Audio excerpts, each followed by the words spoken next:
میری طرف سے آپ سب کو سلام۔ آج میں آپ کو خداوند یسوع کے ساتھ آسمان پر اپنی سیر کے بارے میں بتاؤں گی۔ یہ بہت عمدہ دن تھا اور جگہ جہاں خداوند یسوع مجھے لے کر گئے وہ بہت خاص جگہ تھی۔ ایک دن وہ مجھے آسمان پر موجود بہت ہی خوبصورت حویلی میں لے کر گئے اور انہوں نے مجھے کہا یہ تمہاری حویلی ہے اور جب تم آسمان پر رہنے کے لیے آؤ گی تو تمہیں یہاں رہنا ہے۔ میں نے جوش میں بولا او میرے خدایا یہ میری ہے۔ یہ لکڑی سے بہت شائستگی سے کھلا کیا ہوا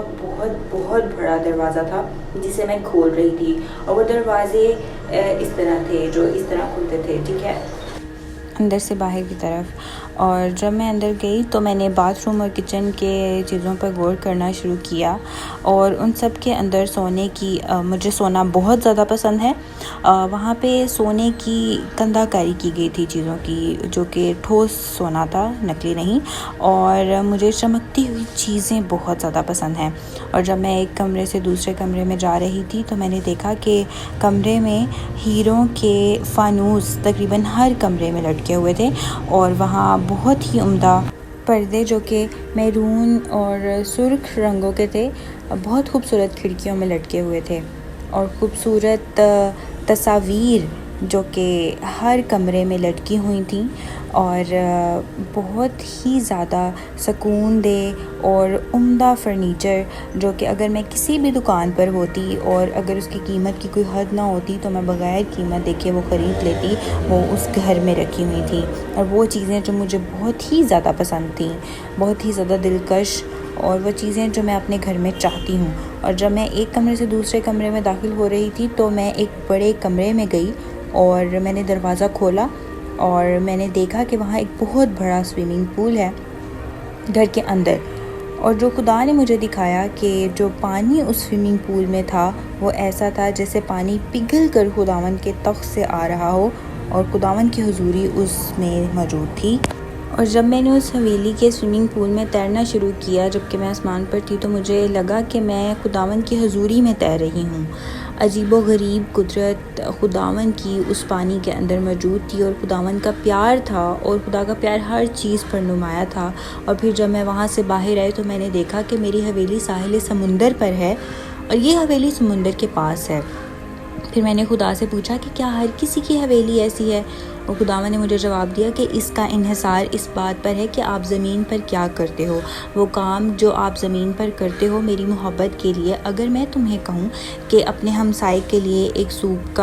کا بناؤ اور تم ایسا ہی کرتے ہو تو یہ اجر آسمان پر جائے گا اور تمہاری حویلی میں بطور سامان کے استعمال ہوگا۔ تو یہ اس بات پر منحصر ہے کہ ہم زمین پر کیسے رہتے ہیں، ویسے ہی ہماری حویلیاں نظر آئیں گی۔ اور انہوں نے یہ بھی کہا کہ کچھ لوگوں کو چمکتی ہوئی چیزیں پسند نہیں ہوتی یا سونے کی کندہ کاری، اور وہ ویسے ہی حاصل کریں گے جیسے وہ چاہتے ہیں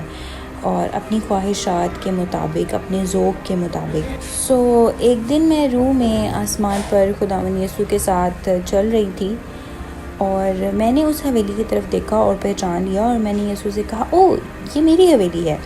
اور میں نے ایک فرشتے کو دیکھا جو کہ اس حویلی میں چھت پہ مصروف تھا، تھوڑی سے کچھ ٹھوک رہا تھا، اور اس فرشتے نے مجھے کہا کہ سامان بھیجو۔ اور پھر میں نے اندازہ کیا کہ وہ اس بات کی طرف اشارہ کر رہا ہے کہ آسمان پر سونے کی ٹائلز کم پڑ رہی تھیں، وہ ٹھوس سونے کی ٹائلز تھیں جو کہ اس حویلی کی چھت پر لگائی جا رہی تھیں اور ان کے پاس سونے کی ٹائلز کم پڑ رہی تھی، اور یہی وہ فرشتہ تھا جو مجھے کہہ رہا تھا کہ مجھے مزید سامان بھیجو۔ اس کا مطلب تھا کہ مجھے خداوند کی محبت کے لیے جو بھی ہے وہ مجھے کہہ رہا ہے وہ میں کروں۔ اور جیسے ہی میں نے وہ کیا، آسمان پر وہ سامان کی شکل میں فرشتہ کے پاس چلا گیا اور اس چھت کا کام مکمل ہو سکا۔ اور میں جانتی تھی کہ خدا مجھے بلا رہا ہے کہ میں دعائیہ گروہ تیار کروں اور ہم اپنے وزیر کے لیے، اپنی قوم کے لیے، اسرائیل کے لیے دعا کریں۔ تو ہم نے دعائیہ میٹنگ اپنے گھر میں شروع کی اور ہفتے گزرتے گئے، اور جب ہم دعائیہ میٹنگ کرتے اور دوبارہ آسمان پر روح میں چلے جاتے، تو اس مرتبہ جب میں خداوند کے تخت کے سامنے تھی اور میں نے باپ کی ساخت کو دیکھا، میں نے کبھی بھی خدا باپ، یسوع یا روح القدس کو اتنا واضح طور پہ نہیں دیکھا تھا، لیکن میں نے خداوند کی ساخت کو دیکھا جس میں روشنی نکل رہی تھی اور ایک فرشتہ ان کے سامنے کھڑا تھا، اور اس نے کہا باپ اب مجھے مسئلہ آ رہا ہے کہ مجھے مشکل ہو رہی ہے کہ میں کیا کروں۔ کیا ایسا ممکن ہے کہ یہ سامان جو اس نے آسمان پر بھیجا ہے میں اسے زمین پر بھی بھیج دوں تاکہ وہ اپنا انعام زمین پر بھی انجوائے کر سکے؟ باپ نے دیکھا اور وہ مسکرائے اور کہا یہ بہت اچھا مشورہ ہے، بالکل ایسا ہی کرو۔ اور میں جانتی ہوں اپنے پورے دل سے، جو میں دیکھ رہی تھی کہ باپ کے پاس بھی یہی کہنے کو تھا اور وہ یہی چاہتے تھے، لیکن انہوں نے اس فرشتے کو سوچنے دیا کہ اس کی کیا ترکیب ہے۔ میں آپ کی حوصلہ افزائی کرنا چاہتی ہوں کہ خداوند کو اپنے پورے دل سے محبت کریں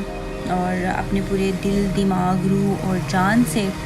اسے اپنی زندگی کا سب سے اہم حصہ بنائیں۔ جو بھی کام آپ کرتے ہیں اس میں، جیسے کہ کلام ہمیں بتاتا ہے کہ جو کام کرو جی سے کرو، یہ جان کے کہ خدا کے لیے کرتے ہو، کیونکہ آپ اس سے پیار کرتے ہیں۔ جو بھی کام کریں خوشی سے کریں، ہچکچاتے ہوئے نہیں، نہ ہی شکایت کرتے ہوئے، لیکن جو بھی کریں وہ خداوند کی محبت کے لیے کریں۔ وہ آپ کی زندگی کو برکتوں کے ساتھ شاندار بنا دے گا اور اس کے ساتھ وہ آپ کو انعام دے گا، ایسا کہ آپ نے کبھی بھی سوچا نہیں ہوگا۔ آپ کی حویلی سب سے زیادہ چمکدار اور خوبصورت ہوگی، اور جب